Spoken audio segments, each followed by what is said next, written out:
Hello and welcome to the Pilot Wife podcast, where today I'm going to answer the question, why exactly is it that pilot wives need their own podcast?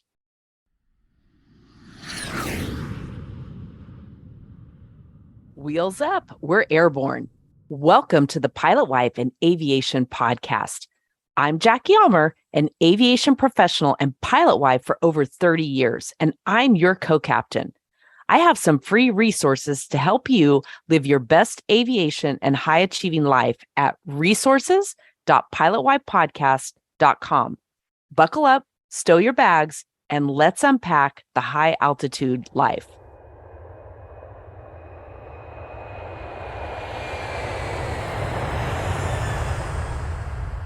Well, welcome back. I'm not sure if this is your first time here or if you've been listening for the last year or so, but whatever the case, welcome. And I'm so thrilled that you're here. Today, I want to answer a question that's been asked of me several times and asked of others as they have shared the podcast, other pilot wives most specifically, as they have shared the podcast with others, promoted it out on social media. And that question has come up, why do pilot wives need a podcast? Well, the short answer to that is, honestly, we don't. We don't need one any more than anyone else needs their own podcast, any particular profession. But heck, it's fun. Why not? And as we know, with the way the internet works and education and learning, we very often get out on Mr. Google and start searching for things. And for those who are new to our community, just coming into the pilot wife lifestyle, maybe they've just started dating a pilot, just become engaged, just gotten married, or they have been a pilot wife for a while and all of a sudden they've run into some roadblocks, have some questions, and they get out there and they start Googling, looking for different things. Well, we know, gosh, I launched my first podcast in 2013, Peak Performance Habits. You can Google that one if you don't listen to that particular podcast. That podcast has been going and it's evolved and shifted over time, but it's been going for coming up on 10 years. It'll be 10 years in February since I launched that podcast. So since that time, podcasts have grown tremendously and more people begin to replace Audible books and a lot of what they've done previously with finding podcast themes, topics that they listen to on a regular basis and subscribing. So if you haven't subscribed to the Pilot Wife podcast, I want to really encourage you to do that. And while you're at it, please give us a review and a rating. That's how other people find us. So to answer that question, why do we have our own podcast? Well, it's kind of interesting. This idea started, I actually launched the podcast toward the end of 2021. I guess it was November of 2021. So we completed a full year in 2022, and it was born during COVID when many of us were out there in our Facebook groups and wondering what was going on. When was aviation going to pick back up? We had furloughs, we had downsizing of the airline, fears were running rampant, and it was a really trying time, especially for those younger families who hadn't been around the block, hadn't been through 9/11, for instance, or the lost decade, or the many bankruptcies the airlines have gone through, mergers, a lot of that type thing. So for anyone new who hadn't gone through that, there was a lot of questions and concerns over, gosh, what does all of this mean? What can we expect? What does all of this mean? And I just got out there in the Facebook group because I'm a life coach, I'm a business coach, and I've been a pilot wife for over 3 decades. I just got out there and started offering ideas and sharing some thoughts and different wisdom, if you will, and advice. And one of the women wrote back and said, we really need for you to coach us. We need coaching. And I thought, oh my gosh, I've been a coach forever. I've had this niche, if you will, under my nose all this time, and I never really thought about it. And I thought, you know what? What a great way for me to give back, have a lot of fun in a profession and a lifestyle that I absolutely love. And that's why this was born. So I just want to cover some brief concepts for you today, and then go back and listen to some of our previous shows. We cover everything from infidelity. I'll be interviewing someone here shortly on narcissism. We talk about the pilot wife community. We have homeschooling. We have a lot of different topics, just a whole wide variety, health, nutrition, many different things to help you on your journey, because it's not a fluid path, right? It's filled with a lot of turbulence, a lot of ups and downs. And so the goal is to provide you with as much knowledge, tools, and resources as possible to help you navigate this fun, fabulous life and truly help you enjoy everything that it offers. So the aviation and pilot wife lifestyle is very unique, and it's a lifestyle that many people just quite frankly don't understand. And that's understandable as well. If you've never been part of a profession that operates 24 hours a day, 7 days a week, no holidays off, and it runs globally in many cases, depending on the airline that you work for or the part of aviation that you're in, it truly is a global community that runs 24/7 all around the world, no holidays off. And a lot of people don't understand that. They don't understand the way our schedule assignments work in this profession.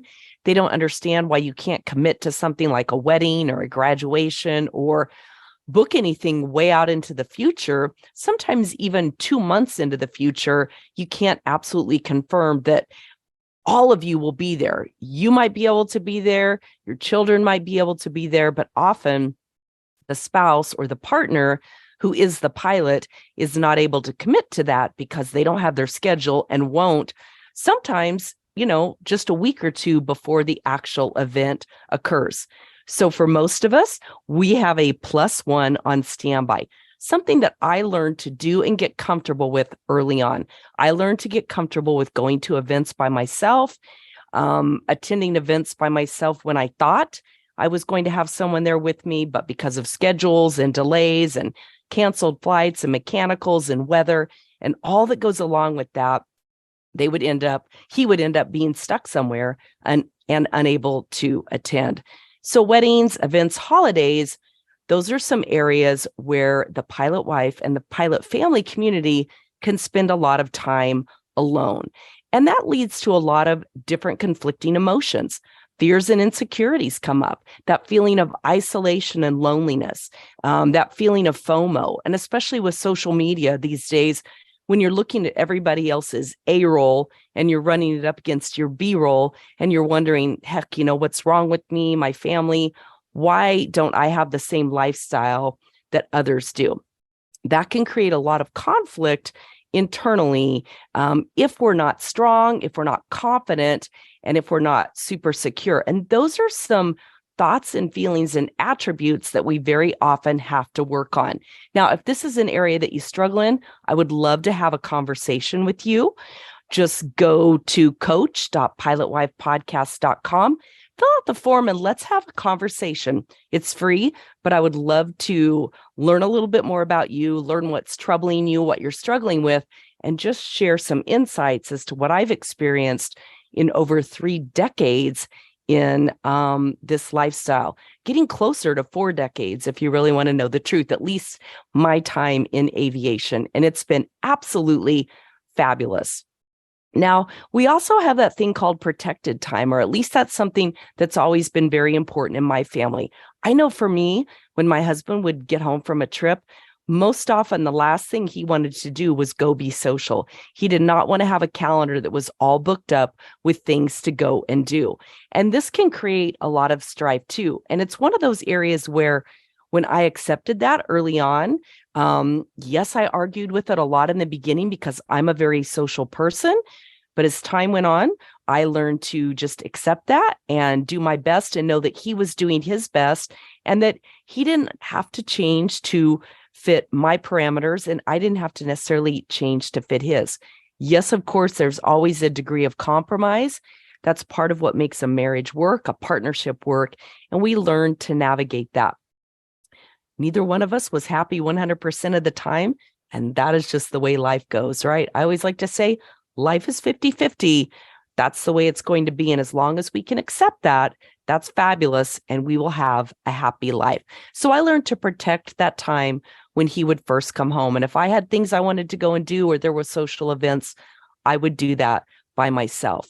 Now, kind of coming back to those fears and insecurities and that feeling of isolation and social media, one of the things that I really want to impart to you more than anything is don't allow social media to create FOMO, that fear of missing out, or extra anxiety that doesn't really need or belong in your life.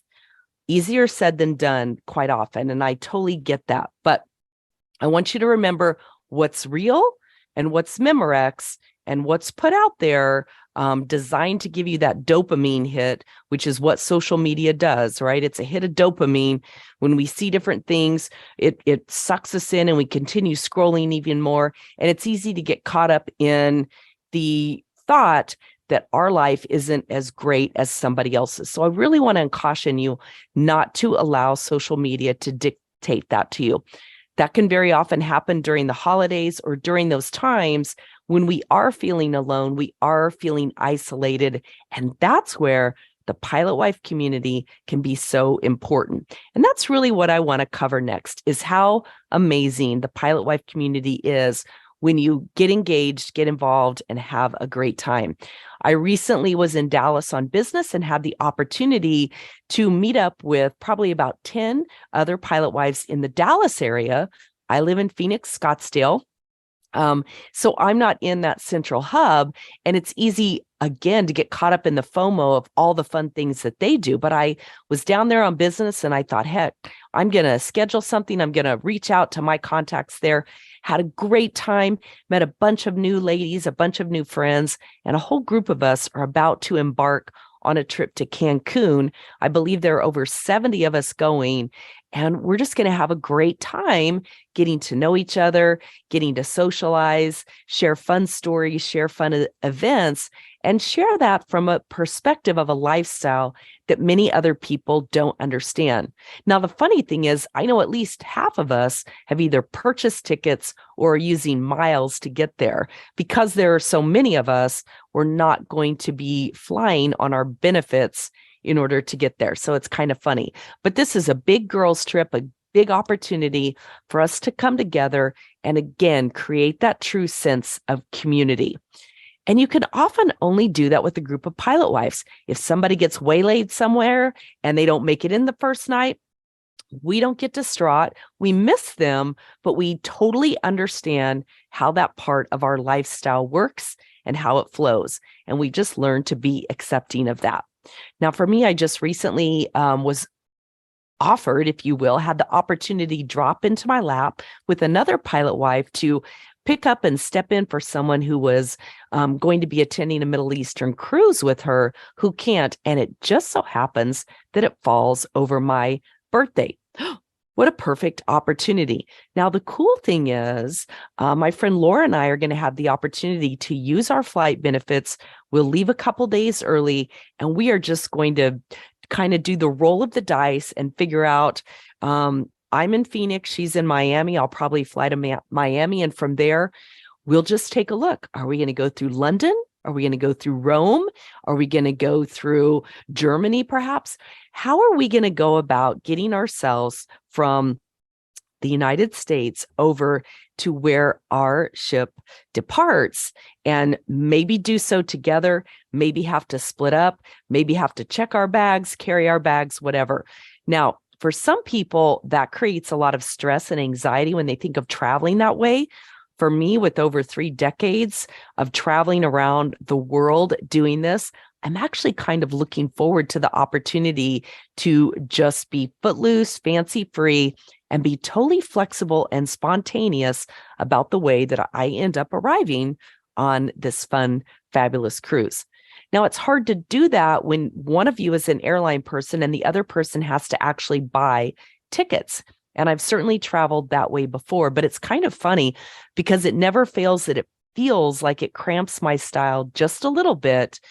And I always wonder what would be happening if I were just footloose and fancy free and taking a roll of the dice, a roll of the airline seats, and seeing where I might land.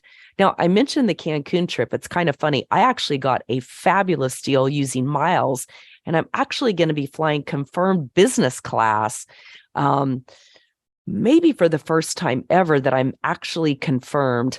Back in my sales and marketing days in the airline industry, I did fly confirmed in first class a couple of times for business events, but that's been years and years ago. So I'm really looking forward to being a regular passenger confirmed in business class and stepping into my seat and enjoying everything that has to do with that.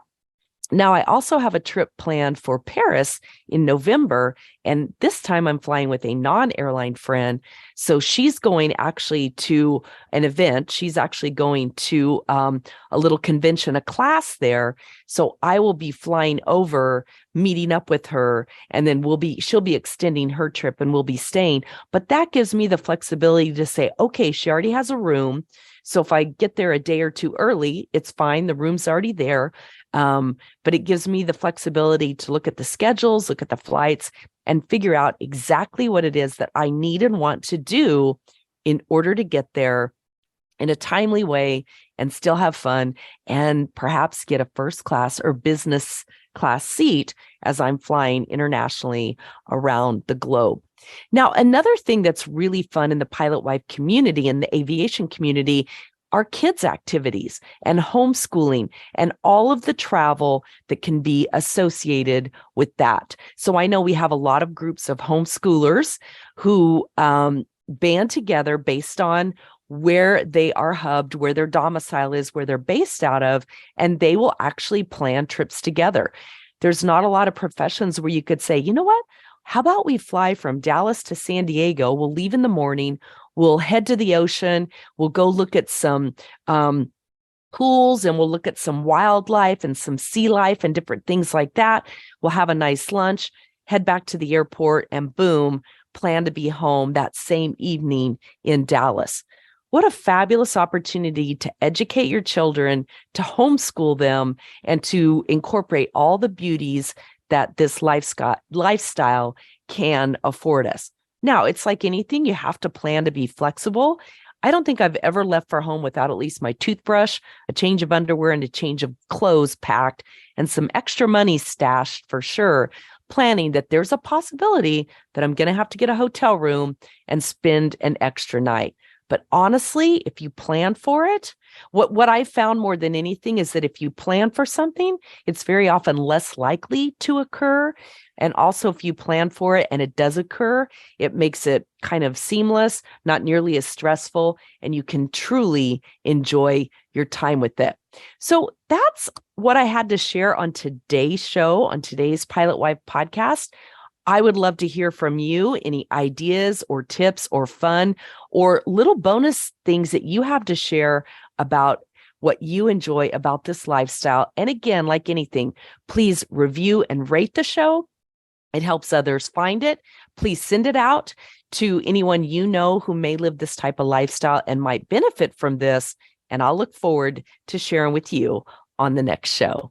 Thanks so much for listening.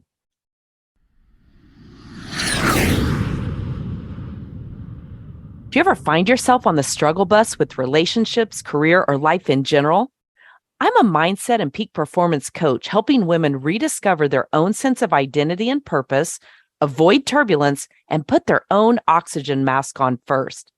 Together, we work to get you out of autopilot and create a better flight plan for life and relationship success. As a pilot wife for over 30 years, I've navigated thousands of miles and moments in aviation, mommyhood, business, and life in general. I would love to offer you a free call to see if I might be able to help you too. You can go to coach.pilotwifepodcast.com. And if you have a topic suggestion or a story to share on the show, go to ask.pilotwifepodcast.com. And of course, you'll find all of this at resources.pilotwifepodcast.com. Please take a moment to review and rate the show on whatever your favorite podcast app is. This helps the show get found by others who need what we have here. And you might win some fun swag for your troubles. I'll see you on the journey, and thanks for listening.